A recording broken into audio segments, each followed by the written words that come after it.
bask in the glory. Every other weekend there's a cognac story. Before we give a toast, better make sure they pour me another glass and put it in the air for the time that passed. I said bask in the glory.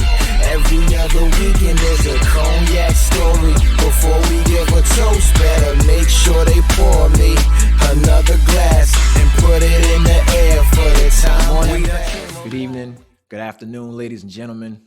I'm Torian Meacham, and I'm here for another week with Cognac Stories. Today, I'm joined by my guy. This is not Margaret Gillis. This is my guy, my guy Julio. I don't know whose fucking Zoom he's hijacked right now, but the names are displayed at the bottom of this shit. So my name is correct. Yes, the names are at the bottom. So so your name is I'm just gonna call you MG now, man. I'm call you Marty. Something under hers. That's what it must be. Yeah. Nah, it's all good. It's all good, man. You've been going for a couple weeks, bro. What you been up to, man? Can you talk about any of that shit? I can talk about it now. Okay. So, we purchased 6 more Mcdonald restaurants in New York, in the New York market. So I'm actually up here now in my little executive housing situation that I have going on to Okay. get up here with the team and kind of get them familiar with, you know, how we do things in New Jersey, but also learning how they do things in New York. Is definitely different, you know, when you think of New York, because it's not New York City. Nah, it's actually like you in upstate with all the liberal racists. Well, it's weird because like when you go around, you see mad Black Lives Matter signs. Yeah. You see a lot of the you know, those, remember that poster that they had out about, you know, the equity one, you know, we believe in signs, but they have that in flags up here. They have a lot of, one of the stores we have in Hudson, New York now, they have a whole street that has Black Lives Matters written down. Oh, that's dope, man. That's what's up. That's dope. Yeah. So it's sorry about that. That's my wife. Yeah, no, that's cool, man. We're just taping live. Yeah. it's very interesting, but it's a new chapter in our lives, and it's exciting for myself. You know, these are my first set of stores that are like they're mine. So yeah, that's what's up, man. That's what's up, man. Fucking getting paper, man. While we're out here just doing this fucking, you know, just podding and shit, you know, not doing anything important. You know, you're out there fucking building the goddamn empire, fucking franchises and shit in upstate New York. That's incredible, man. That's incredible. I'm proud of you, man. I've been listening to you guys while I've been out, you know, particularly on my long 3-hour journey from New Jersey up here, and that Pepe Le Pew, that was a good one. That was a really good, I was like, damn. Yeah, man. Shout out to my guy Pepe, man. I feel for him. But see, here's the problem with that, man. People, they really think that shit is serious, man. Like they still don't understand like course correction versus cancellation, man. And we're going to get straight to the shits, man.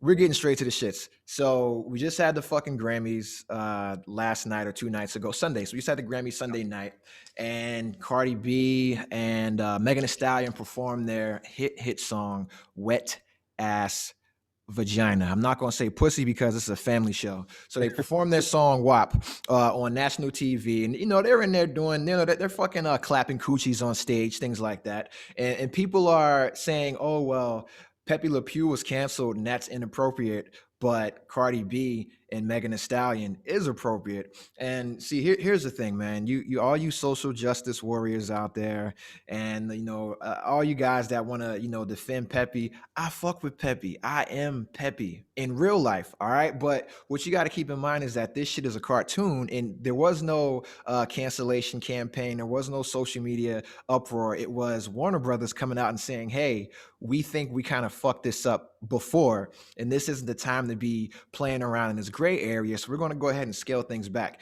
And Pepe Le Pew wasn't the only character they scaled back. Like if you watched Tiny Toons, they cut back Elmira. They changed her entire character because she had a boy that she was pursuing, Max Montana. Shout out to Tiny Toons, and she would always try to, you know, feel up on him, kiss him, and he was like, "Yo, ma, chill. Don't you know Brothers Respect a Challenge?" And they cut that out. Elmer Fudd in Looney Tunes no longer has a gun. You know, a lot of the more racist characters they got rid of, and that's a company's right to do so. You really can't compare that to a product that's marketed towards kids like Dr. Seuss or Looney Tunes, which is marketed towards kids, compared to adults on a primetime network program dancing, you know what I'm saying, or singing a song like that, that comes with the parental advisory warnings. That is music for adults. And people are conflating the two, and they're missing the real argument. There's an actual argument to be had about what CBS did by allowing Megan Thee Stallion and Cardi B to gyrate their vaginas on national TV, because memory, right? I'm like an elephant, right? Memory, my memory is amazing. And Janet Jackson was on the halftime show for CBS during a Super Bowl, and CBS was behind her blackballing and the curtailment of her career when they had Nipplegate, right? Even though it was Justin that pulled the shit off, and people are worried about Pepe Le Pew. They're like, oh, Pepe Le Pew, and it's like, yo, there's a valid argument with why the standards change from someone getting a piece of their clothing ripped off and a pasty over the nipple, as opposed to two women simulating sex acts on TV. That's just my take. I fuck with Pepe, but you guys are taking this shit way too serious. Your thoughts on the whole cancellation culture, Cardi B and Megan Thee Stallion clapping coochies, and anything else Grammy related? So I posted, it's weird. Let's talk about the cancel culture. I posted something today on my Instagram because I had watched it on Friday. There was a professor who was on Bill Maher's show who talked about how if we constantly keep going back into this time machine, then one day we're going to take all of the buildings that are named after Martin Luther King, and I forget the other person that he said, because they cheated on their wives.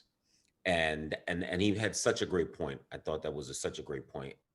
And so I kind of like what Disney did in terms of they kind of have done more of a disclaimer type format. Yes. To pull in the information, which I think, and we have Disney Plus, right? I have two young girls. And I'll give you an example. My youngest one, Sage, she likes Roger Rabbit. Mm-hmm. And I put it on wildly inappropriate. And my wife said that. She said, Julio, she really shouldn't be watching this. And I'm saying to myself, well, I'm the parent. I'm going to choose what we watch, and what I noticed was the things that she picks up from it are not the inappropriate things. It's the fun stuff, the dancing and the this and the that. But then as you're watching it, just like the woman who kind of looks like Jessica Rabbit, but isn't her, she's chasing after the detective in the movie. So there are, she's scared. My daughter's very scared of the villain, which is, but I got to make that decision as a parent of what my child gets to watch. And I like the way that Disney went ahead and did it. And I think that that's what these larger conglomerates have to do, is more so just put a disclaimer. It's the same thing when they were in an uproar. Think about it, T. When we were young, when Doggy Style came out. Yeah. Right. It was because that's when the whole parental discretion and all of that, they wanted to go after them. And it was like, well, we'll just put a label on it. Right. Yeah. And I remember artists were like, well, if you put a label on it, people aren't going to buy it. But what we found out was, no, more people are going to buy it. That made them buy it more. Yeah. Because now you get that shock value. Yeah. So you get the shock value. So I think there's that. I think that what companies are discovering is, hey, maybe we have some stuff that we need to kind of do an advisory, but then there are some things that they got to look at and say, that's fucking racist. And we got to get rid of that. Yeah. There are some things that Disney did, Warner Brothers has done, like if you look at the Little Rascals cartoon, that's fucking racist. Even the one that my kids watched, I started watching, I'm like, that shit's fucking racist. Yeah. So I think that I like that companies are putting the viewer discretion advised or whatever they want to put on it, and then letting the parents decide what their kids are going to watch. Now, when we get to Cardi B and Megan Thee Stallion, again, it's what the parents are going to decide at the end of the day. That's what my honest belief is. And these women, this is what they do. Mm-hmm. This is what they do. This is their job. This is what they do. And so to me, to try to compare the two, and it goes again back, because I love watching Bill Maher, where he was saying, I posted another clip where he was saying, you have this very extreme right, you have this very extreme left, and it can't be nothing in the middle. It's either got to be, oh, it's wildly inappropriate. And if you say this is wildly inappropriate, then that's wildly inappropriate. I think that's the country we've become, except for people like yourself and myself that realize there's an actual gray area and in the middle sometimes. Yeah, I mean, I like to think that there's a line, between good and evil, and the line is actually bigger than the margin. Like the actual good and evil, like those are just the margins of a page, of like a normal standard college route page, and the rest. That's the line. That's the middle. That's where everybody else is. And then you have people from both sides, trying to pull you, man. Like, and I mean, me personally, I'm all about, freedom of speech. And no one's canceling Pepe. They didn't omit any cartoons. They didn't delete any. They didn't pull any. All they're doing is putting a disclaimer and saying, hey, we recognize times have changed and we've grown as a company, so we're going to do things a little differently. And that's all anybody can do, man. And what I think we have to do is we do have to be able to admit, all right, we have to acknowledge that we have done things. And I think that's where the big issue is that you look at we talk about U.S. presidents, right? We got Harriet Tubman about to take over the $20 bill, right? Shout out to Harriet, fuck Andrew Jackson, right? But it's like, I can say that because I know what Andrew Jackson did. Now, I'm not saying strike his name from the record books or disqualify him as president, but it's like, yes, this was a president that owned slaves, that orchestrated the genocide and massacred the Native American population, like all this wild shit, right? Authored one of the first Asian exclusion acts to limit the Chinese immigration and stop Chinese immigrants, women from marrying white Americans, right? So we're not taking this guy off of whatever statutes he's on. We're just saying, hey, man, this guy did some kind of foul shit, right? And then there's other layers to people like that. And that's all it is, man. We got to be able to go back, acknowledge, and then learn from this shit so we don't repeat the same, mistakes now. And that's all, I would like people to understand. But coming out of the Grammys, there was some good news, man. I'm a dusty ass Nas fan. Nas was nominated 14 times throughout his 20+ year career, and he finally won Best Album of the Year. I'm happy for him, man. I don't know if you heard Nas's last album, King's Disease. It was one of his best albums. Beyonce, I set the record for the most Grammys by an artist, period. That's fucking insane.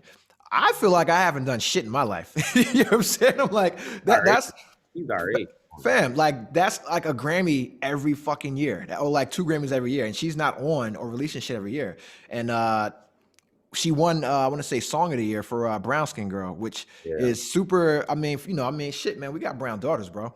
My girl listens to that song all the time. My little one can sing it like the back, and she's 2, and she can sing it like the back of her hand. Yeah, and it's like I can't get my daughter 7 months old. I can't get her to sit still for shit. But when I put on that Black is King, like she just sits there and is just like mesmerized by Beyonce. And then I tell her we used to date, but that's a lie. But she doesn't know because she's a baby. So, but that's it, man. That's it. Yeah, but also the Grammys, the fucking they had like a 53% drop in viewership this year as well, and people are blaming that on like woke culture. Go woke, you go broke. But I don't think it's that. I just think people don't give a fuck about awards right now because all the award shows have dropped. People don't give a fuck about awards. We're out here dying. You know what I'm saying? Like, what are we celebrating right now? And I'll tell you, a lot of people have canceled their TVs. Yeah. I mean, even where I'm at right now, I've been watching on my computer, HBO Max. I'm not watching anything live. I have to catch everything, even the stuff that I normally would watch. If I don't already have the app, I'm just like going on YouTube to watch it. Yeah. Viewerships, I think, are down, more related to not the woke monsters out there or the wannabes, as I call them. Yeah. I think more in terms of people have shifted how they watch their mediums now. Exactly. Together. I think it's not the same as it used to be where everyone would change. First off, that's probably the only time I would watch CBS is when that was on. I don't know any great shows that ever came on CBS. Oh, Elementary, that was one good one. But I have never heard of it. Yeah, which like Sherlock Holmes type show. But, I think a lot of that has to do with that, where people are saying, I can watch it on my smartphone or I can watch it on my laptop or whatever the case may be. So I think that that's a skewed number again. And, numbers can always be skewed. I want to say for Nas, I think he can finally say, "You can hate me now," right? I've Yeah. been wanting to say that.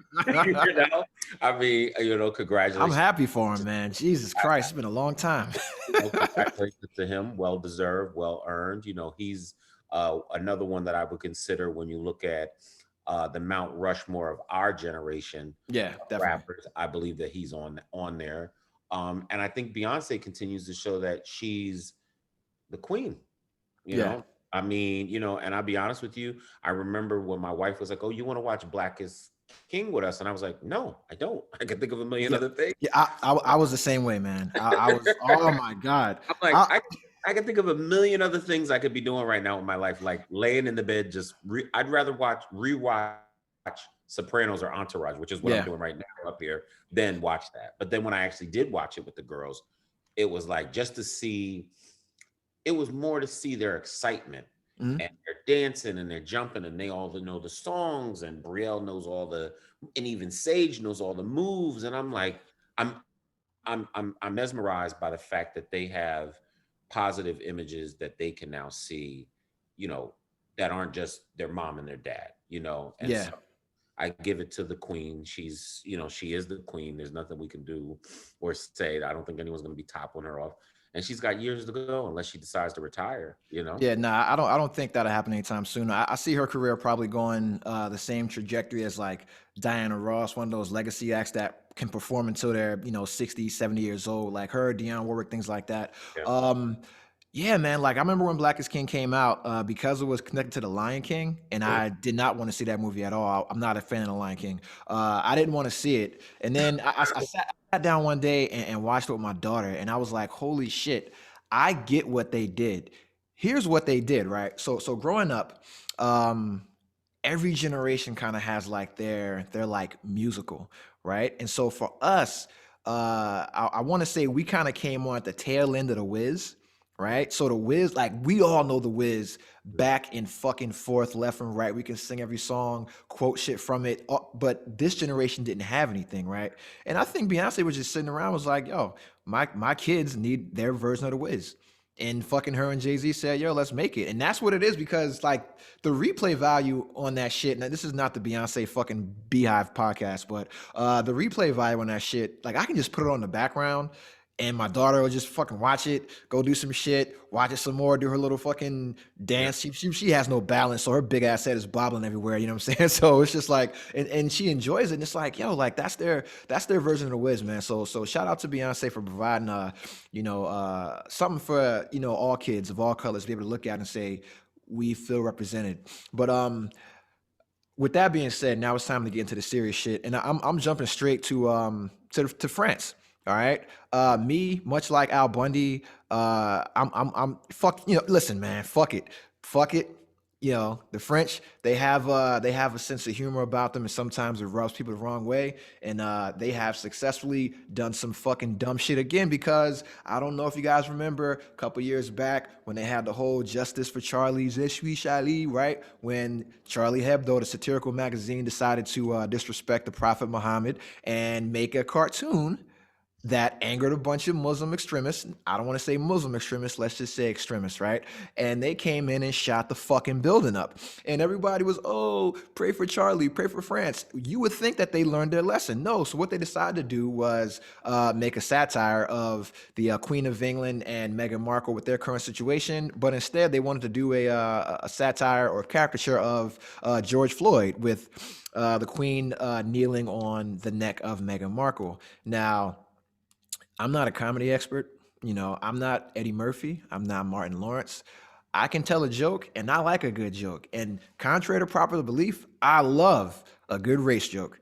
If a white dude tells me a good black joke, I lose my shit. You know what I'm saying? Like, if a white dude can tell me a good black joke, I lose my shit, man. It's the funniest thing ever. But Charlie Hebdo decided to make this cartoon disrespecting what we have going on here in America with regards to the police reform movement and the Black Lives Matter movement, and just make a mockery of it, man. And Charlie Hebdo, eat a dick. I mean, I could translate it in French for you, but I'm not going to do that courtesy. And I'm gonna just leave it at that, man. Fuck you guys. Your thoughts on Charlie Hebdo and their cartoon characterizing the George Floyd incident. I think it's sick. I think it's and again, you would think they would have learned their lesson after we had the issue, with them satiring Muhammad, and then we had the issue in Paris, if you remember, and then we were all on Facebook saying, "Pray for Paris." Yeah, they're changing their backgrounds on the fucking Abbeys and shit. I never did that because fuck France. But I just think that again, this is a situation that we can't take light of. African American men and women are still dying at the hands of police officers, even after the George Floyd incident, even after the Breonna Taylor incident. We're still seeing instances of this. And to have a newspaper, and like I said, just as you are, Torian, I can laugh at a good racial joke.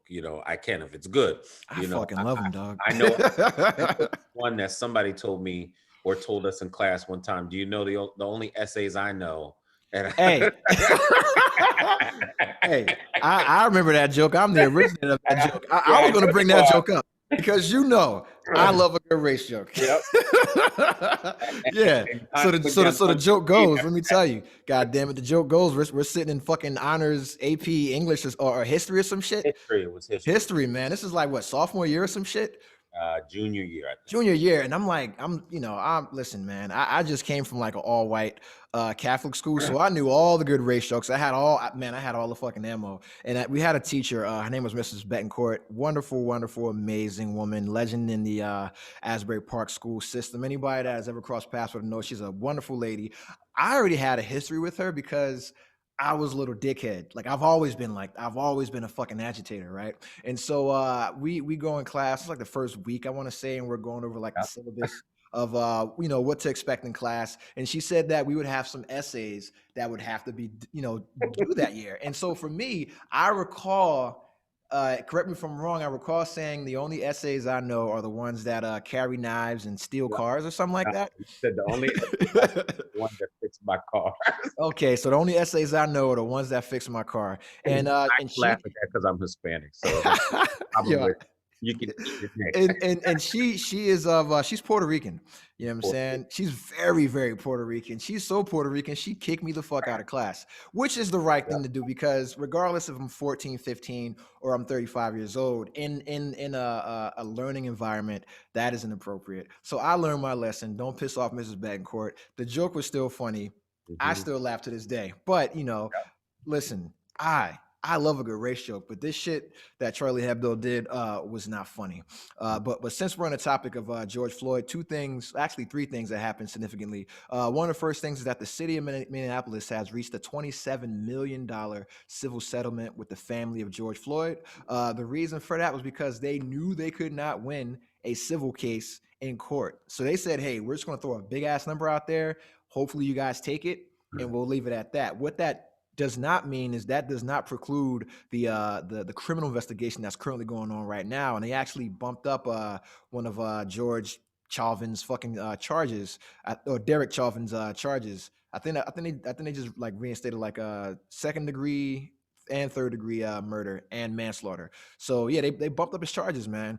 And that's pretty significant. And another thing that just came out that was passed by the House, and it'll probably get signed into law quickly, is the Justice for George Floyd Policing Act of 2020.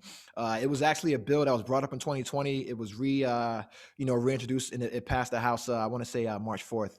And what it does is that it looks to end racial profiling, religious profiling, prohibits federal, state, and local law enforcement from racial profiling. It mandates training on race, religion, and discriminatory practices in law enforcement. It requires law enforcement to collect data on all investigatory activities. It saves lives by banning chokeholds and no-knock warrants. So it bans chokeholds and carotid holds at the federal level and conditions law enforcement funding for state and local governments to ban chokeholds, meaning that the government is going to pay law enforcement to retrain their guys on how to subdue criminals and not put them in a fucking $1 million dream. And what that is, what else is going on? It's also going to limit the military equipment on American streets, and it's going to require body cameras worn by all law enforcement agencies. That is not standard right now. All law enforcement officials and agencies are not required to have body cams. So it's going to make a federal standard, and it's going to require marked federal police vehicles to have dashboard cameras. That's still not standard. All right. And one of the big things is limiting the transfer of military grade equipment from federal to state law enforcement, because there's always this big military surplus of equipment at the end of the year, and they just sell it to local law enforcement. And that's why you see, some small town fucking mom and pop sheriff with a goddamn tank. All right. Also, what it's going to do is hold police accountable in court. It makes it easier to prosecute offending officers by amending federal criminal statutes. And what it does, it looks to end qualified immunity.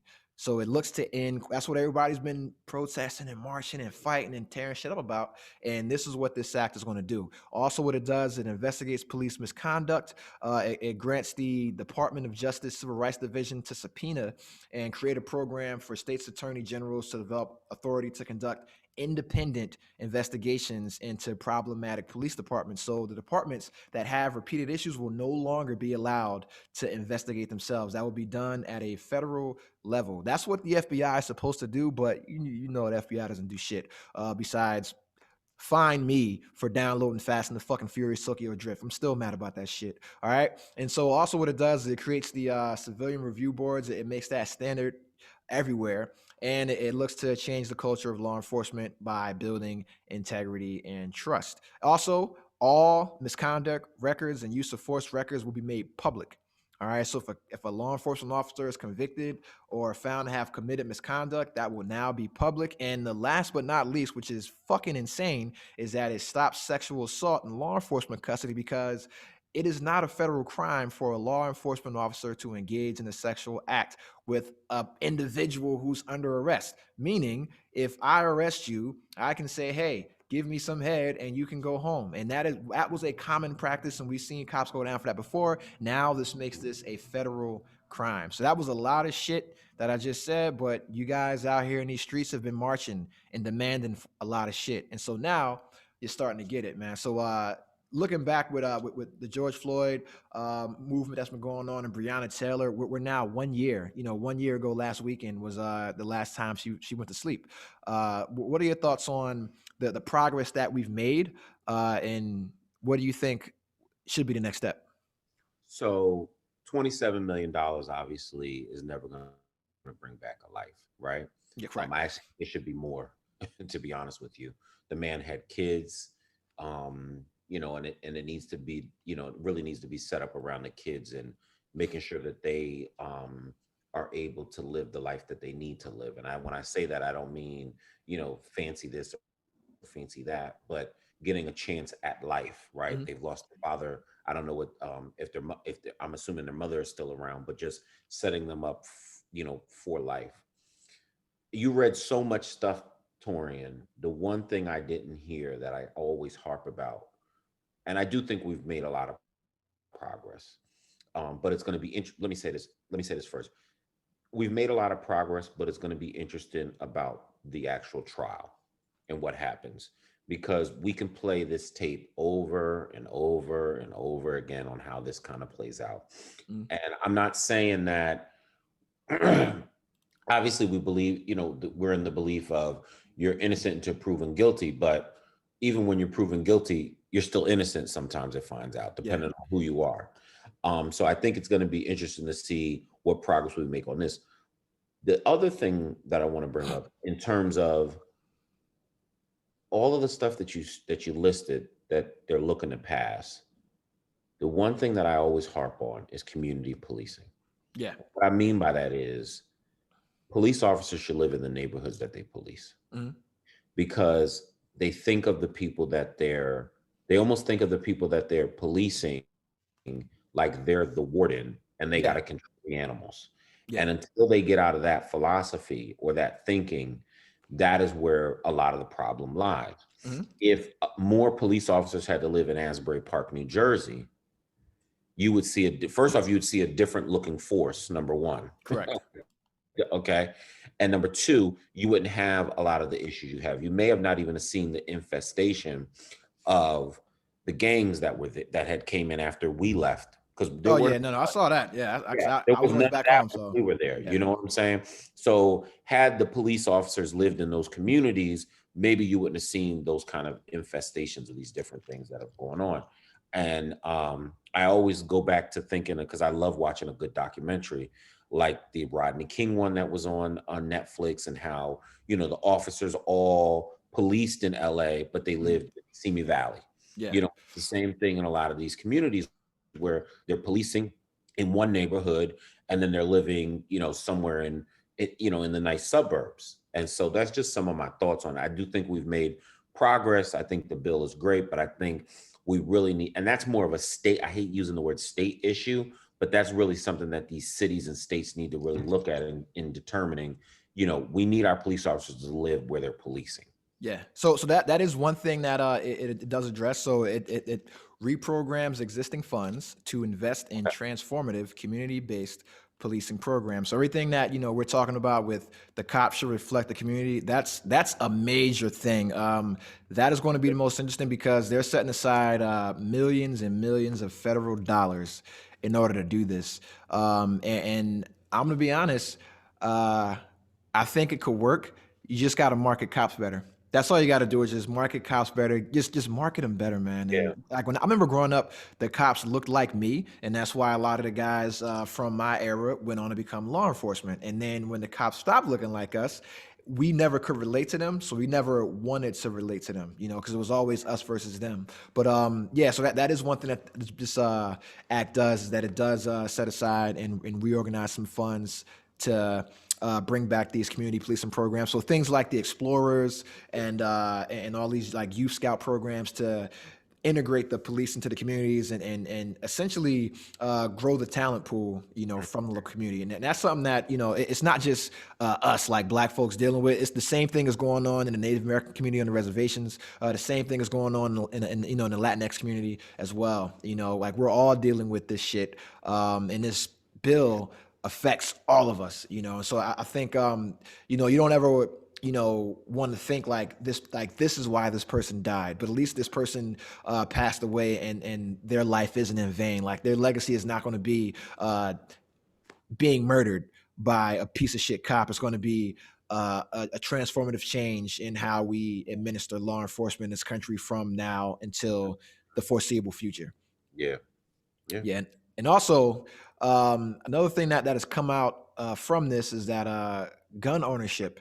All right, gun ownership has skyrocketed ever since I want to say like the rise of, you know, the Black Lives Matter movement and everything, you know, that was going on with people seeing how the opposition, right? Because it's like, you know, Martin Luther King, you know, God bless him, great man. You know, he always, you know, talks about nonviolence, nonviolence, nonviolence. Malcolm X, on the other hand, was like, you know, if somebody slaps you on the cheek, you don't turn your other cheek so they can slap that one, right? I'm paraphrasing. And so a lot of people are now going towards that route of arming themselves, teaching others to how to protect themselves, because we see these militia groups and these white nationalists. They're super pro Second Amendment. They're all about their guns. And that's what they do, is they always want to threaten us and come to protest armed. So now folks of color are doing the same thing. And so this year, gun sales in the United States reached a record level.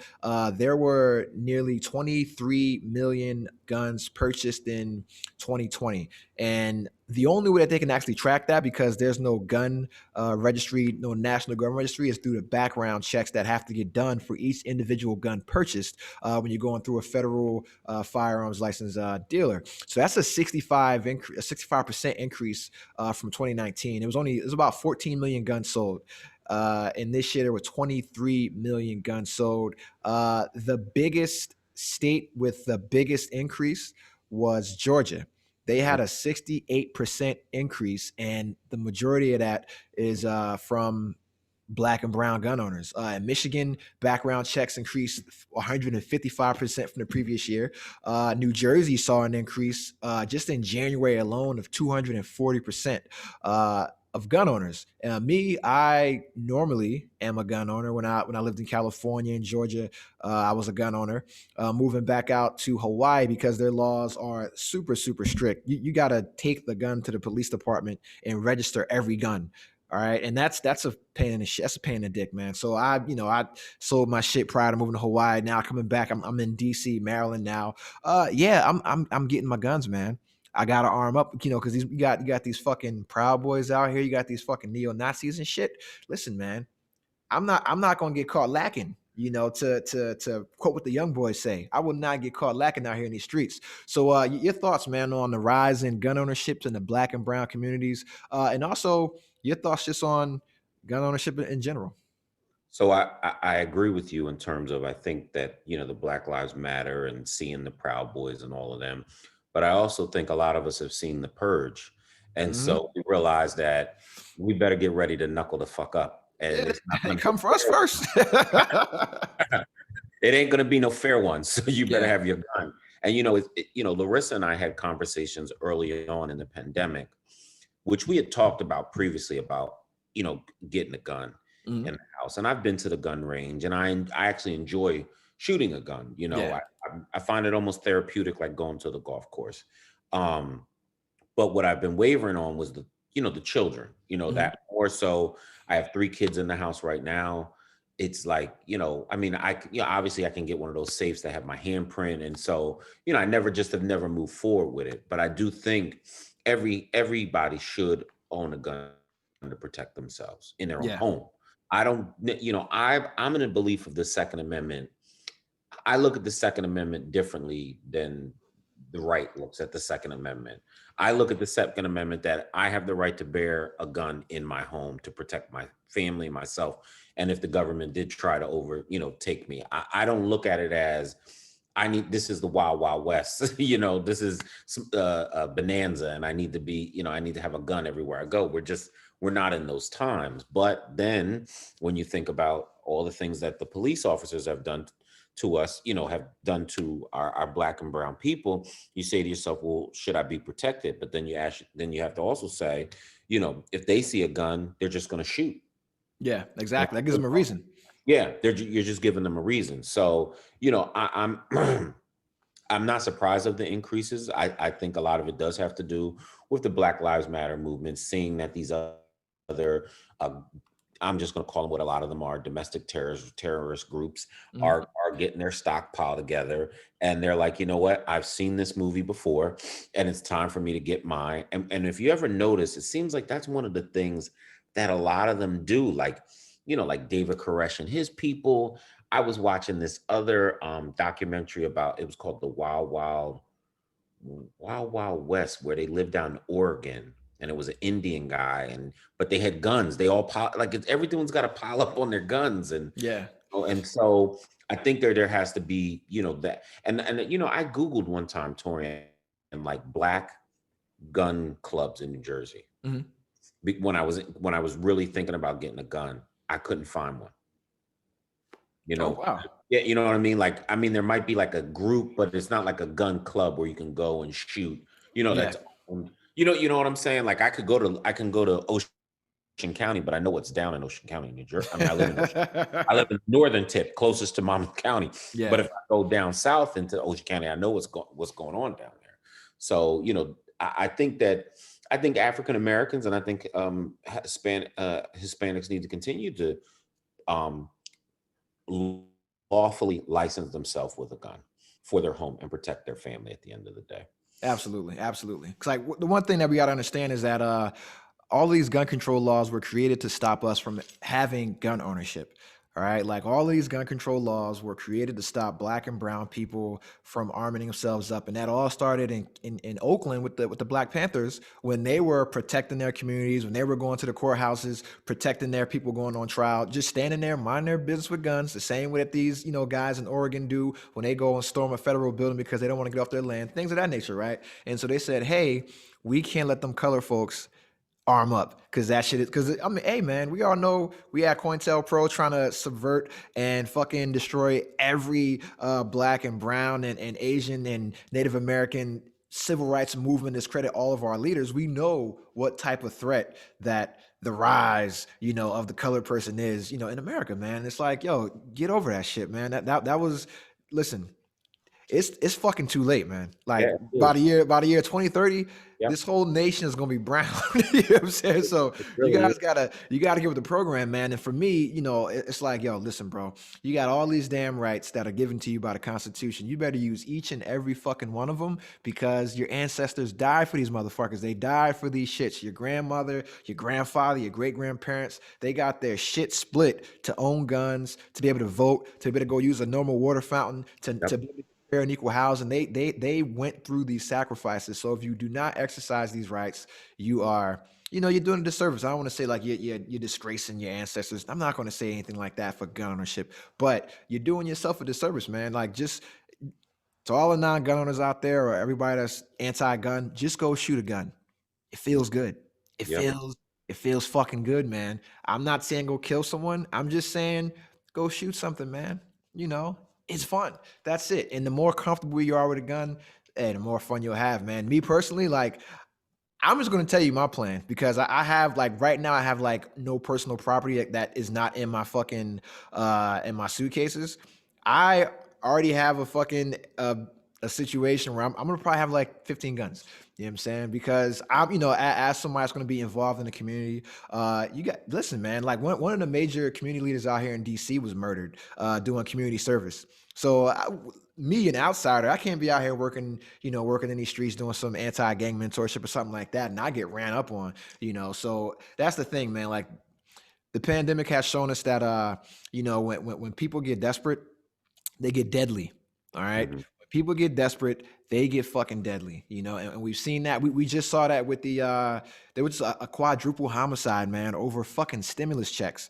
You had a father murder his child's mother and 3 kids over fucking stimulus checks, man. So, and we've seen the like actual crime in America, like property crime, that has decreased, but murders are up as a nation, because when people get desperate, they get deadly, man. But one thing about gun control, we did have 2 laws passed by the Democrat because they control, the House and the Senate. So what it is that you had the gun show loophole and the background check loophole that were closed. 2 things that I'm very familiar with, because they were 2 things that I used to exploit back when I lived in Virginia. That was, you could go to a gun show and buy a gun without getting a background check, pay cash, take it home, or you could buy a gun through a private seller and not have to get a background check, because it's a private deal. And now they're closing that, so all gun sales have to go through an FFL, meaning that you have to get a background check done. And that's fine, because that saves lives, man. We've seen people that have been able to get access to guns that have gone and shot up schools, and when you ran their background, they've had guns taken away, or they've had disqualifying charges or conditions that would have precluded them from owning a gun. Even I want to say the Sutherland, Texas church shooting. It was an Air Force veteran who had a domestic violence charge in the Air Force, which prohibits you from owning a gun, because the Air Force didn't report it. That never got caught on any background check, and then lo and behold, he went and then shot up a whole church. So, shout out to the Democratic Party for just jamming fucking bills through with no Republican support at all, because that's what you're going to have to do. I'm sorry, Lindsey Graham and Mitch McConnell, you guys had your time. You're fucking old. Mm-hmm. It's time to fucking go. Listen, just go find AOC, apologize, and hope she doesn't fucking send her goons after you, man, because she's about to take over this whole shit, especially with Cuomo's bitch ass about to be forced to resign for being a little perv. You're in New York. What's the climate like right now with, the governor probably about to get fucking forced out for being a little handsy? I don't think they're thinking about that shit up here. I think really? Where they're working. I'll be honest with you. I haven't heard anything much about him. I mean, you hear it on the radio. I don't think he's going to resign. That's my opinion. He's trying not to. And I'll be honest with you, I wouldn't resign. And I wouldn't. The man, he fucked up. There's no doubt about that. But does that outweigh all the good that he's been doing? Well, Trump literally said, "I grab him by the pussy." We cannot lower our standards. I agree with you, T. To someone like that. And I'm not saying he should resign for the flirting. Yeah. He needs to resign for lying about these fucking COVID deaths with the elderly. Oh, well, that's home. Yeah, That's what he that's needs to resign of. So since and this is what the issue, because now his image, his credibility is tarnished from that. And now you have this fucking train of women who are coming out and reporting these things. So regardless of if he did it or not, because you had a legit issue and you decided to fucking lie. Now it's like this shit over here where you could have been innocent on, or it could have been some shit we could have just like said, oh, you know, poppycock, right? Now it's like we got to look at you a little differently now, because when it was something that was life and death, you showed that you could not be trusted. And so now when it's just like some workplace flirting, or you may be asking a person out on a date, or using, or just being how motherfuckers be when you have power and you got young women around you, now it's like, yo, you're probably out here on some R. Kelly shit. You know what I'm saying? That's what we're thinking now, because you lied about old people dying to high COVID numbers, man. And that's what I think. That's why I think people are coming down on them now, because you got like all the major Democrats in New York, including Queen AOC. They're telling him he needs to resign. Because if you take a piss on the sidewalk, she's telling you to resign. And don't get me wrong, I like AOC. There are some things that I like her fire, I like her spunk, but there's some things that I'm just like, chill out. Like, I mean, I like it. I do, but it seems like everything.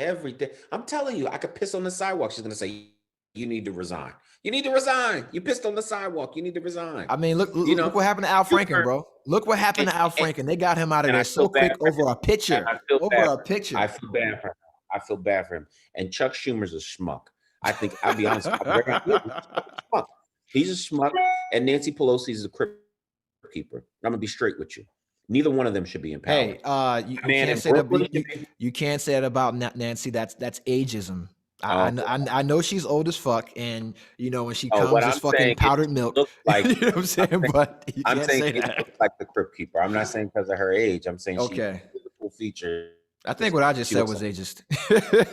But I think that they need whole new leadership in the Democratic Party, which to my point about these gun bills. I think it's great.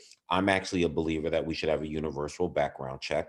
I believe that a universal background check would solve a lot of problems. Absolutely. In terms of when you're going from state to state, I think that would be crucial. I know people are like, oh, I don't want them to know how many guns they have. You know what? If I had 100 guns in my house, so what? I got 100 guns in my house. Yeah, I don't have any charges. Yeah, exactly. Listen, the state of New Jersey has said Julio can have 100 guns because he has a clean record. I'm entitled to that. Exactly. I mean, should they not care about the overall, human life and the tragedies that we see? And we were that generation. That was our generation, Columbine. Yeah. That was the first one where it was like, boom, Columbine happened. We had, damn, that, bro, like, that's like, we were fucking kids, man. Yeah, we were kids. And I have a lot of respect for the kids, the Parkland kids who absolutely got television, and they laid out Rubio's ass, and they laid out a bunch of those other people, like even the NRA spokesperson that they had up there, which was a cutie. And I said, look who they put up there as the spokesperson, almost to detract from what the real issues were. But I had a lot of respect for those kids and the way they just hammered the politicians. And I believe that if that generation, if those kids are a sign of the generation to come, then I think we're going to be in good shape with a lot of things. Absolutely. But if they're the generation of the guy who killed his family for the stimulus checks. No, that motherfucker was our age. he's a fucking piece of shit, dude. I hope he fucking rots in hell. Just put him under the fucking jail. What a piece of shit. Speaking of pieces of shit, let's go to New Jersey. All right, a place that's near and dear to my heart. Naval Weapons Station Earl. All right, now me, 34. Dude, if anyone that knows me, if you follow me on social media, I'm a Navy veteran. I retired after 20 years. One of the main things I've done throughout my entire career is try to advocate for for equal treatment, for anti-discrimination, for equality and equity in the military. And I'm one of the biggest critics about the military because we turn a blind eye to shit. And this right here, right? You had a U.S. Army reservist. All right. So he's a fucking Army reservist working on Naval Weapons Station Earl, living in Colts Neck, New Jersey. His name is Timothy Hale Cusinelli, 34 years old. He now faces 7 criminal counts in connection with the January 6th insurrection, including civil disorder, parading and demonstrating or picketing in the Capitol building, right? And I mean, you've got a bunch of guys that did that. So why is he so interesting? It's because he is a Nazi sympathizer. And this was discovered because once they, arrested him and they interviewed 44 of his coworkers,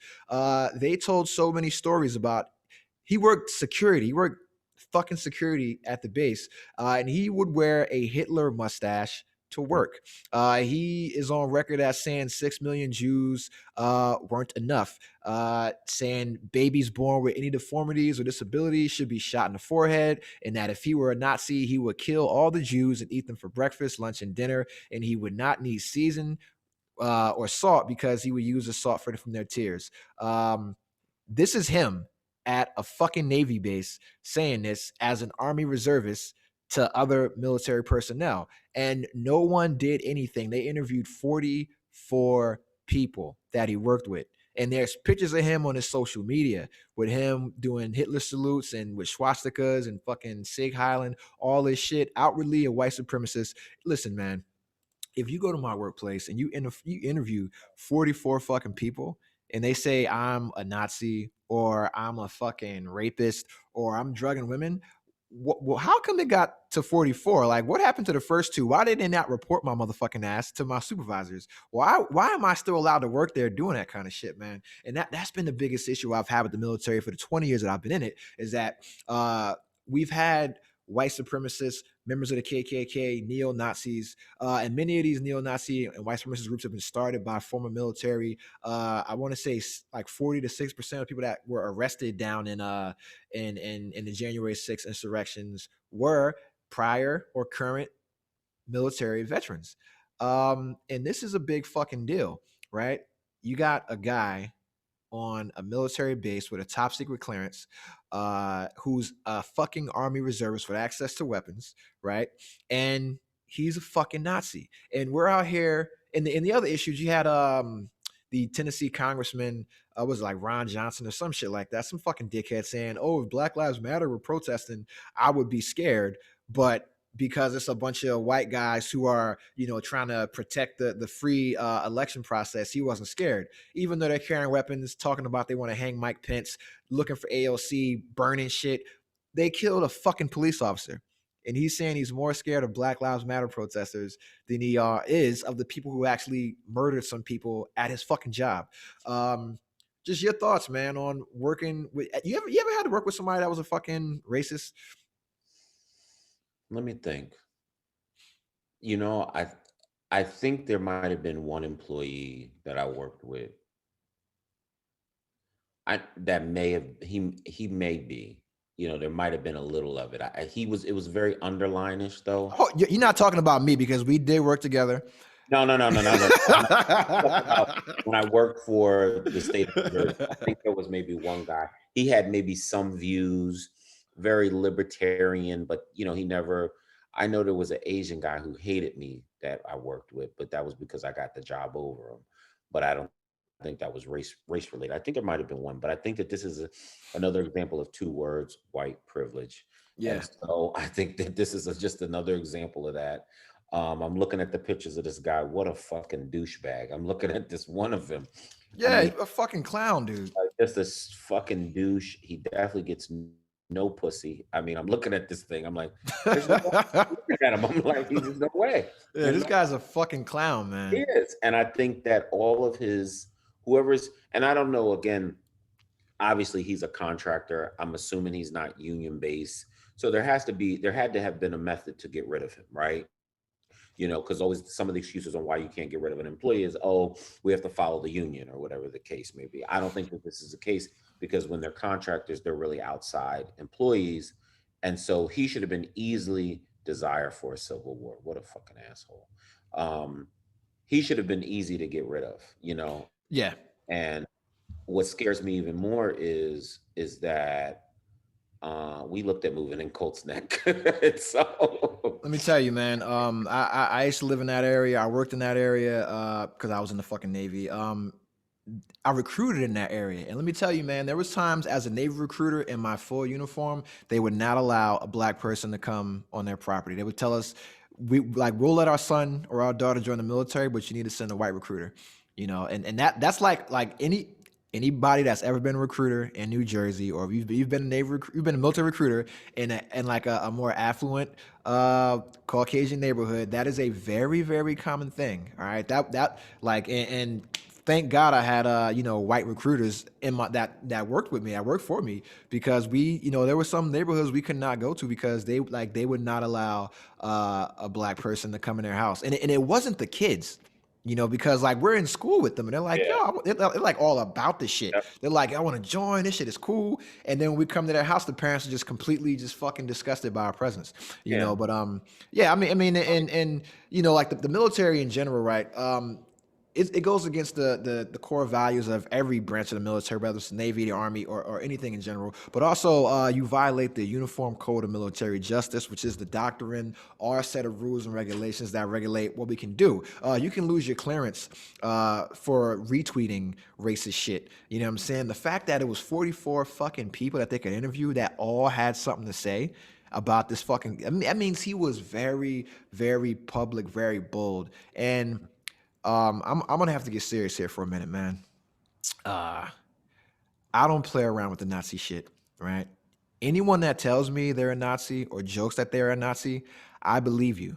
And once you tell me that, I instantly see you as a threat, because you are trying, like, your lineage, your heritage, your beliefs is not that it's not segregation, right? It's not just like regular racism where it's like, just use that water fountain. You know what I'm saying? Or just use the back of that bus. It's no, we should kill all of you. You don't deserve to live. You're impure. You're a mongrel. You're subhuman. So once we start getting into that, I'm gonna tell you, man. Like, I want you to die, bro. Like, I'm gonna be honest. Like, for me, there is no redemption, right? There is no reconciliation for that. The only good Nazi is a dead Nazi. The only good KKK member is a dead KKK member. I'm not one of those guys that's like, oh, let's forgive. Let's try to change people. Let's try to, fuck all that, bro. You've already shown me who you are. You've shown me who you are. You told me who you are and what you believe in. Why would I ever allow myself to fall victim to that, man? And I think that's where, a lot of people, they don't, they fucking, they fall into this shit of trying to be like too compassionate, you know what I'm saying, or too fucking like forgiving, or too liberal, and that has nothing to do with being liberal, man. Like, you're just a fucking idiot. If a Nazi says they're a Nazi, they're a Nazi. That means they want to kill you. So why should you ever value their life? You know what I'm saying? And that's just my take. That's my opinion. I know I'm gonna catch shit for it, but people that know me, they know I'm not a forgiving person. I'm not a person that forgets. I hold grudges like a motherfucker, especially for shit like this. There's no reconciliation for that. But I'm glad he got caught now. Hopefully he goes to fucking Fort Knox and gets butt fucked forever. Hopefully he gets raped. And hey, I know rape is not a good thing, but if you're a Nazi, you should get fucked in the ass with a big loaf of challah. You know what that is? The big ass loaf they have at like Seder or bar mitzvahs, things like that. Big ass loaf of fucking bread. It's challah.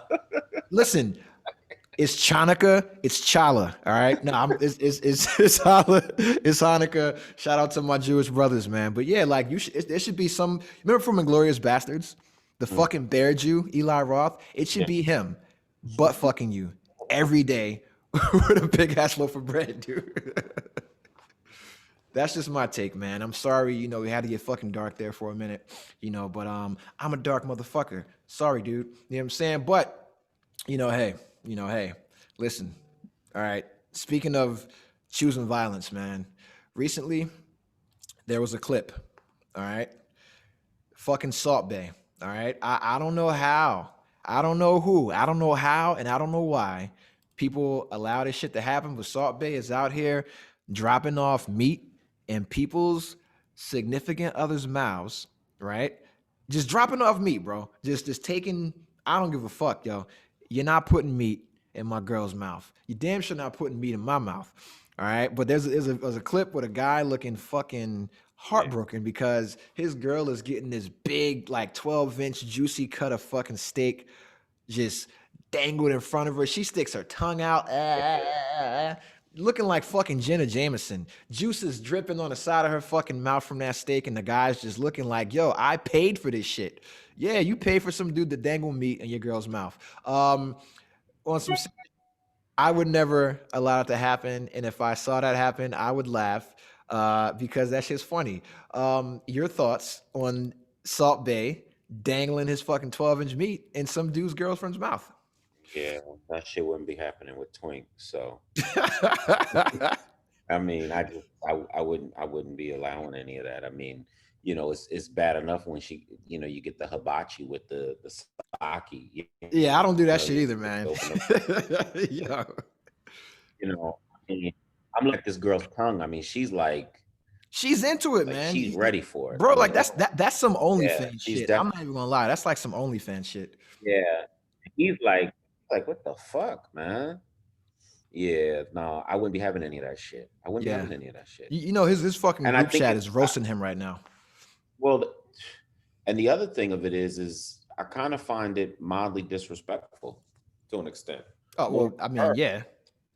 I mean, she didn't say, no, I'm okay. Or, even look at him to get the I hate to use the word blessing, but.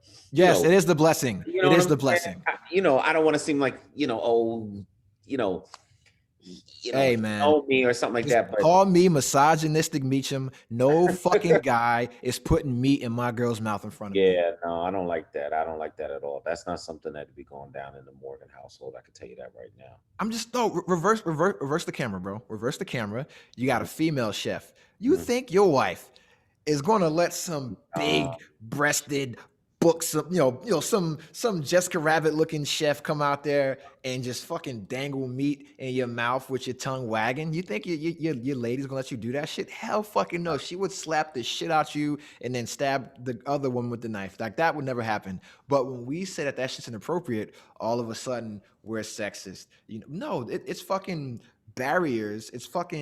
There's barriers, man, in relationships. There's things you can do and things you can't do. It's like I get called sexist. I get called sexist for thinking that if I go up my girlfriend to a club, it's inappropriate for her. It's disrespectful if she dances with another guy if I'm at the club, right? If she goes to the club with her girls, I don't give a fuck how many dicks she grinds on.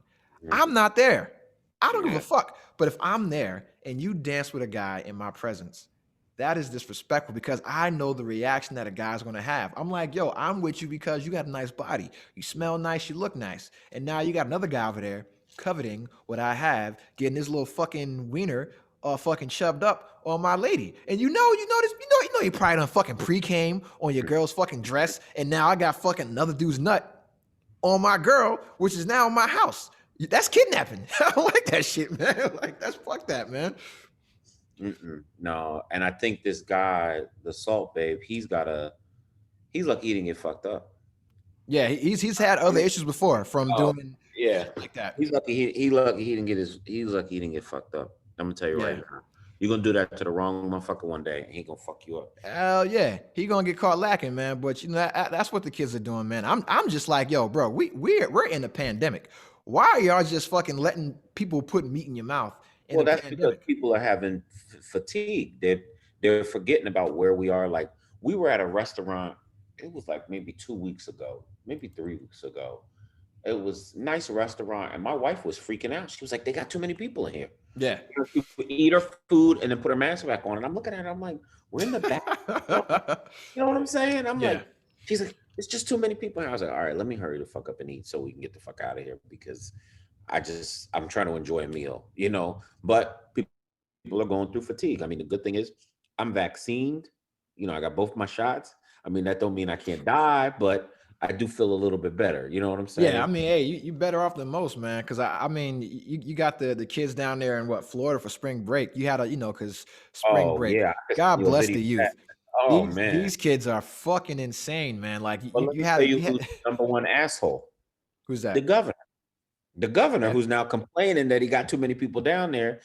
You open up your state to say we're gonna have no restrictions. What the fuck do you think is gonna happen? yeah, Young kids are gonna. I'm surprised. Texas is gonna be the same way. yeah. Galveston, Austin, all those areas, they're gonna be off the hook for spring break because there's no restrictions down there. These kids give two fucks to listen to what their parents or what anyone of government is going to tell them to do. So they're going to go where they can go have a good time because they're stressed the fuck out. A lot of them didn't get to have a proper graduation. A lot of them have had to experience the freshman year virtual. So what do they want to do? They want to fucking release. And there's going to be a lot of people who, unfortunately, we're going to see another spike because they're not doing the shit that they need to do Yeah. around. I agree 100%, man. They had 100 people that were arrested in one weekend down in Miami Beach because motherfuckers are out there twerking on cars, they're at the beach party and all this kind of shit. They're doing it in Texas now. That and it's these southern states that kind of have the worst healthcare systems and the least amount of access to healthcare. Also, the ones that voted against the COVID relief bill, things like that. They're also the ones with the most fucking cases, and they're gonna be the ones hit the hardest because the kids, like the kids are young, man. They got great immune systems. They're Mhm. going to go down there and carry these vaccines thousands of miles back home and get their parents and grandparents sick, and then they're going to die. And as much as I, kind of want to turn a state from red to blue, I don't want it to go that way because the fucking kids killed their parents with COVID. No, like you want to change hearts and minds. You don't want to stop hearts and minds from a fucking virus, man. And that, like, when I go out, I'm just as paranoid. Like I don't. I haven't dined in a restaurant. I think I went to brunch before I moved out here, and that was like at a spot that was in Hawaii, and they had COVID restrictions. You got to wear the mask, limited party size, things like that. But being back on the mainland, like people are out here moving like this shit never happened, man. And this is how like every fucking zombie movie starts, man. It's like you got people running around biting people, and it's like, hey, what's wrong with that guy? Why is he biting somebody? And now Right. it's like, hey, what this guy's coughing up fucking blood and his lungs stop working. Why is that happening? A fucking virus, dickhead. Fucking put a mask on, get vaccinated so we can all listen, man. I said it last week. I'm gonna say it again. Go get your shot, and then you can be a thought. All right. You got Mississippi just opened up all the vaccines to all adults. All right. You got other states doing the same thing. Just go online, register, get you a goddamn shot, and then go pop that pussy, man. And then go twerk, go bust that shit open on a fucking handstand, right? But make sure you get vaccinated first because it would suck to come back from fucking spring break with chlamydia and fucking COVID. That's a deadly combination right there. You got to get a shot in the arm and a shot in the ass. And I don't know if you ever had an STD. I've never had an STD. You sure? That's why I put quote marks up. I have an STD. It's a sexually transmitted dependent. That's what my daughter is. Yo, but nah, man. Like, yo, fam, listen. You do not want to fucking go get chlamydia and COVID down a spring break, man. It's not like to quote, Snoop Dogg. Like, ain't no pussy worth getting burnt while I'm up in it. And I don't want my lungs catching fire. You know what I'm saying? Fuck that, man. Fuck that, man. But yeah, man. Any thought? Because you got which vaccine did you get? Moderna. I got stock in it. Okay, so was that the 2-shot joint, right? Shot. Yeah, Uh-huh. 2 shots. So you and your wife vaccinated, right? Because she's a healthcare professional. Yeah, she got vaccinated first, and Mhm. then I got vaccinated. My first shot, my second shot was March. I didn't have any really symptoms. I had Yeah. a sore arm both times, and then my ears the first time were really warm. I'm pretty sure I had a fever, but Yeah. it wasn't like nothing that I couldn't, I couldn't go. I could, but I know people have been having very bad reactions to the second shot. I God bless, I didn't have any reactions. I'm just grateful that I've been able to come unscathed from this pandemic, man. I Yeah. just, I mean, but a lot of it was listening to my wife and the things that she was telling me, that, I needed to do like every day, just coming home and taking a hot ass shower, wearing your mask, Yeah. keeping your face from people. But Yeah, yeah, but I definitely, feel man. good. Yeah, I mean, because I think right now we just crossed like 10 million people being vaccinated, so that's awesome. Seeing how we were last year, and President Biden said that he might allow you to have a Fourth of July barbecue this year, and people took exception to that. Because they're like, the Constitution, I can have a barbecue. Yes, you can have a barbecue, dog. We're talking about the fucking 30-person shit that we have at the fucking park with everybody. Like, but what it is that the CDC came out and said, hey, if you got your vaccine, you can do what the fuck you want. If you got a vaccine, you can be around non-vaccinated people. You can be around motherfuckers with no mask. You can, as long as you follow like what a business says. But it's like once you get your vaccine, like the vaccine, that's your new freedom papers, dog. You know what I'm saying? So it's like the vaccine is a new identity in the club. Like for me, if I go on a first date with a young lady, all right, the first thing I want to see that shot card. If you don't got that shot card, listen, you burning in one way or another. You're burning. All right. And that's just me, man. But having Mother's Day brunch at my house, you have to have had your shot to come to it. Yeah, and that's important, man, because it's like it's not about me, man. It's about mom. It's about grandma. And if you got a great grandmother, her too, man. And then the people that have high risk illnesses, things like that, man. And it's like anybody, bro. I know people personally that have died from this shit. I know people that have gotten it, and they said it's the worst shit ever, and it changed their person. Like they were all like, oh, you don't need to wear a mask, and then they fucking got it, and their whole goddamn tune changed. And I'm glad that they survived, but I'm also glad that they're out here telling people now, hey, this shit is fucking serious, because any kind of respiratory, bro, if you've had bronchitis or fucking pneumonia, that's bad enough. Now you got some shit that can fucking kill you in a really horrible fucking way. Like I don't want no parts of that, man. So that's just me, man. But I will say this, I am going to Atlanta next month for a wedding. I'll be vaccinated by then. I can't speak for the rest of the folks, man, but I know I'm going to be vaccinated. I'm going to still have a mask, and I'm probably going to get some shit said to me because Atlanta is very like fucking anti-mask. They're out there partying. They're out there like there was never a pandemic in Atlanta. Atlanta just said, yo, you know what? We survived slavery. Fuck it. We can survive this. And they were like, you know what? They were like, yo, listen, we survived slavery. We can survive this shit. All right. I'm okay. They survived segregation. They're like, yo, fuck this pandemic. You know what I'm saying? But, yo, listen, something happened this weekend and it rocked my world, man. I turned on, the social media. The whole fucking world is telling me that Jlo and Arod have broken up. And me, I got the hugest crush on Jlo. Have had it since the days of the Fly Girl. I don't care if she was, Puerto Rican and she played Selena. I don't care, man. I still love you. I still love you. You're 50-something years old. I still listen. It's vintage, baby. It's age. It's like a fine wine. I will sip your bathwater. Yeah, just don't fart in that shit, all right? I don't play them games. But yeah, so her and fucking A-Rod, typical messy couple style, they fucking broke up for a week and they called off their fucking engagement, and then they said, oh, we're going to work through some things. Let me tell you, I was in J-Lo's DMs. All right. I had to ask, man, like, yo, are you okay? If you need a shoulder to cry on, all right, I can bench press 225 10 times. All right. I got strong shoulders. Your head can fit right there, but they got back together. So shout out to A-Rod for saving his relationship from scumbags like me. All right. Any thoughts on J-Lo calling off her engagement? They're calling her J-Nos because she's got like fucking 5 engagement rings, like Power Stones from Diddy and Ben Affleck and fucking Mark Anthony, the background dancer dude, Gabriel Aubrey or some shit like that. I don't know. That's probably like Halle Berry's doing some shit. Yeah, some fucking weirdo. But yeah, she got like 5 engagement rings, man. I don't know who's worse, her or Mariah Carey, man. But any thoughts on J-Lo? I think she's become like the Zsa Zsa Gabor and them. Oh yeah. Of our generation, right? I think Liz Taylor and shit, man. Yeah, Liz Taylor. She hasn't made a movie since. I did like her in the Hustler, the stripper movie. Oh yeah, Hustlers. Love that movie. I watch that all the time. She bad. There's no doubt about it. She bad. She is. She's bad. And A-Rod, shit, I'd be even without makeup. Yeah, I'd be. You broke my heart, bitch. I don't know if it's because she costs too much money or what. If he's caught, No, she dated a background dancer, bro. I'm just saying, I don't know why they would be breaking up, and then there's a part of me that always feels like some of these couples get together because it's convenient Hell for yeah. whatever's It's going a on. look. It's for the brand. It's a brand. It's for the brand. Exactly.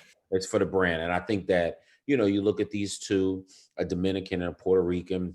So it's destined for fucking trouble. Skin complexion looks good together. You know what I'm saying? I can say all of this because I'm Puerto Rican. And so, maybe they're like, okay, we can get these two together and they make a good couple. Oh my God. There's so many jokes in my head right now. I can't say because it's, I don't know, bro. Did you just see like the Steven Crowder shit? You familiar with Steven Crowder? No. Mm-mm. Goddamn Steven Crowder. He's like, one of these fucking white shock jocks. He has a show Louder with Crowder. What it is that he, part of the pandemic relief bill, the Rescue America plan was that they had money set aside for Black and brown and Asian farmers who have been historically shut out from government agricultural programs. So there's a clip of him from his program today, essentially mocking Black people, Black culture, saying that they haven't been discriminated against, yada yada yada, yada, but referring to like I thought you guys didn't want to be farmers. That's why you guys stopped being slaves. Shit like that, right? I wish I could make it up, but he said all this shit today, and then next week he'll be saying, oh, fucking, I didn't mean it. It was my diabetes. Like the other guy that fucking used the N-word because of some girls basketball team taking. Yeah. But yeah, man, I got all these jokes about why Jlo and Arod got in a fucking fight. I can't say any of them. I'll text them to you. No, I do have one joke that's not racist. Listen, you're Puerto Rican. Mm-hmm. I'm Black. I spend a lot of time in California. I got a lot of Mexican friends. The tortillas are different, all right? Because you have a corn tortilla, you have a flour tortilla, and then you have a tortilla made with egg. All right. Have you had that one yet? No, I never had that. Oh, that's the Spanish tortilla. And that is the best tortilla. It's made with fucking egg. It's the best. It's like a fucking meal. You know what I'm saying? But they call it a tortilla. But yeah, so flour or corn tortilla, which one is the best, man? I like the corn. That shit, it falls apart, man. No, I like the corn. It falls apart, dude. Flour, man. You can just, I make fucking peanut butter and jelly fucking roll-ups with fucking flour tortillas because they're so fucking flexible, man. I love flour tortillas, man. I like the corn one. I like that, where they put the two together, and I just, and I like when they fry it, like when they put them on the grill. That's probably okay. Why. Yes. Okay. So when I go to taco shops, they have to use the fried corn tortillas. When I go to Mexico, I get the fried corn tortillas, man. But the flour ones, man, I'm not white, so I'm not a gringo. I'm a fucking Moreno, man. I'm not, I'm not nothing, man. That's why I like flour tortillas, man. But let me say this: I like the corn tortilla for the taco, and I like the flour tortilla for the burrito, obviously. Okay. You know what I'm saying? Yeah. Fucking burrito talk right now on the fucking Cognac Stories podcast. Now we're gonna have the chicken sandwich debate. Who shit is better, Popeyes, Chick-fil-A, or McDonald's? They have a new chicken sandwich. I see you motherfuckers, man. I see because let me tell you, man, the old chicken sandwich was kind of trash. And I used to fuck with it heavy because I'm trash, right? So, but listen, man. I saw the McDonald's chicken sandwich, and it fucking looks. You're putting butter on that motherfucker. First off, what Black person is in the basement of McDonald's being fucking held captive to fucking make this counter offensive to fucking Popeyes because they're killing it right now. That's the only fast food that I eat is a Popeyes chicken sandwich. You know what I'm saying? So how are you guys gonna fucking steal my black dollar? So obviously the chicken sandwich I think is really good. And I'm not saying that just because it looks good. Like it fucking looks good, man. Best though is that I get the deluxe. I put cheese and I put the pickle on it. The spicy is very spicy. So if you like spicy, that's the one to go, and you can get the deluxe with spicy on it as well, and it's priced affordably. It's not $6 like Chick-fil-A, and I've come to believe Chick-fil-A is overrated. And the wait is very overrated. You can get ours a lot faster. I've had Popeye sandwich, and I'm not gonna lie. When it first came out, I ate it 4 days in a row. I'm not gonna lie. I'm not You're gonna trying to lie. get Why would I fucking lie? you're trying to get diabetes and use the N-word, huh? And That's what you're trying to do. and I'm talking about, and Torian, I'm talking about when it first came out, not when Yeah. it was like, I 'cause when it waited. first I came out, waited like I waited damn near a year. no, I had it when it first came out, when it was so they couldn't keep up, that Yeah. hot and fresh, like, So like so I had you had a chicken sandwich connect? I went to the one right on down the street from Neptune One, Yeah. the Popeyes down there, and I went every day, and because the line wasn't long either at that time, because Yeah. it hadn't hit, So I had it for like 4 days in a row, and I was like, "This motherfucker's good." Like, It's crack, man. It's fucking this. Listen, man. If you're a Republican, right, and you want to know how to get the black vote, get sponsored by Popeyes. You got us. You got us. I think our sandwich is very competitive. I think it's a very good sandwich. I think it puts us in the game. I'll be honest with you. One morning, I took the sandwich with the bread. I put some scrambled eggs and cheese on it, and I had a See, that's the fucking shit I want to hear. I need a fucking egg. that's a hack. Yeah. I just gave Or listen, let me tell you what they do in Japan. All right. And McDonald, they do this in Japan, McDonald's as well. You put a fucking fried egg on the burger, you put a fried egg on the chicken. But here's the pro tip, right? Because I'm a fucking connoisseur of this shit. You do it over easy. Let me tell you, you get an over easy egg, man. You put it on a burger or a chicken sandwich. Oh my God. Yep. And you put fucking syrup and hot sauce on that bitch, man. Listen. Yeah, I'm about to serve an over easy egg in the store, but I do it. I do it for myself. Yeah. That's the shit, man. That's fucking, Guy Fieri's about to come in here and fucking come at our throats for like, oh, you guys trying to steal my lane? No, chill, bro, chill. Bobby Flay, relax. We're not coming for your shit, man. I do have a question, man. Did you watch WandaVision? I started watching one episode, and then I just was like, The first three are ass. The first three are I need fucking ass. to get into it then. And then it gets really good, but fuck all that. Have you seen the preview for Falcon and the Winter Soldier? Yeah, I can't wait to see that. Let me tell you, man. First off, I'm not an Anthony Mackie fan. All right, and let me tell you why. It's not because he's a bad actor. It's because he attacked me. All right, he attacked me.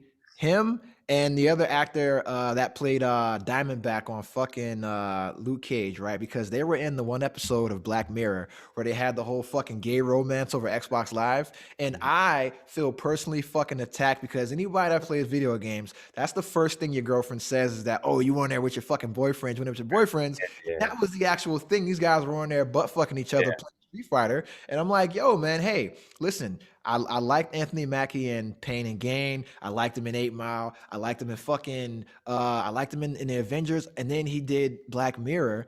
And because like these two guys ruined video games for me, it's like, yo, man, now I got a fucking grudge. But I saw the trailer and he won me back, man. Anthony Mackie, you have won me back in your good graces. Once I saw him throwing that fucking shield around, looking like Allen Iverson with that motherfucker, I'm like, yo, I'm good.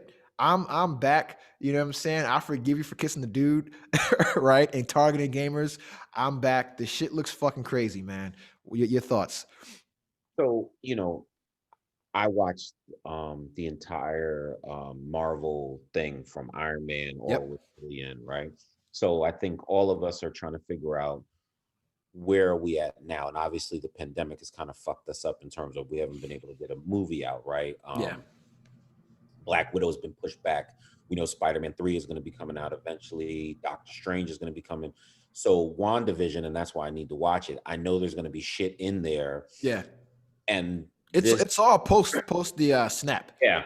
Yeah. So I know there's going to be things in there and that's why Marvel is genius, because they've been able to leverage television shows and good ones, not that bullshit because I never watched like the Peggy Carter. I heard that was good though, man. Was it? I heard that, and I heard like Agents of S.H.I.E.L.D. was good, but Agents of S.H.I.E.L.D., that was the other one. Like that shit's like 7 seasons, bro. I'm like, yo, I gotta like binge that whole shit, man. Yeah, so I think these two shows are going to be the bridge to the movies. Yeah, that's what they're using them for. Yeah, and I think that's going to be good because I think there's going to be some villains that we're going to see in the Winter Soldier and the Falcon show that we didn't know, and then we get to see Zemo with the mask. sure you saw that in the trailer. And I heard there's going to be a couple other villains in it. So I'm looking forward to that one. WandaVision, I just was like, what the fuck is going on here? Bro, the first, I had to wait because like people said the first like 2.5 episodes are slow. And then once you